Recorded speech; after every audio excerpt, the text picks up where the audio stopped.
Rom zo'n 1000 huishoudens krijgen joet of morgen deze brief van Wetterskip Friesland in de brievenbus. Het Wetterskip vreegt de meesten in de Greithoeken om mooi te denken over de toekomst van het wetterbeheer. Want één ding zit als een peel boven wetter: het wetterbeheer mat goedkeper.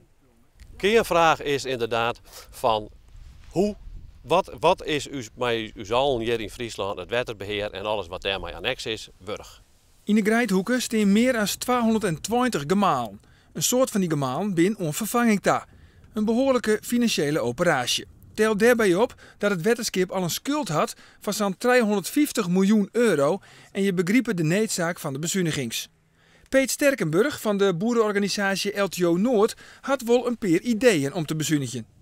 Je bent al wat lietse gemalen in deze gebieden. Dus zo'n de boerenwelpassing kennen, zelfregulering, daar ben ik wel mogelijkheden voor.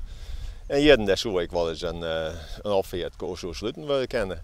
En daar ben vast wel boeren voor te vinden om dat mogelijk op te lossen. Het kind goedkeper, maar het had wel consequenties voor het loonskip.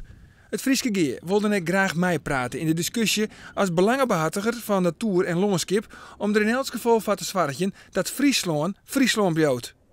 Hier zit een geschiedenis van eeuwen onder hoe dat ontstaan is en dat zou schande om dat voor te poetsen.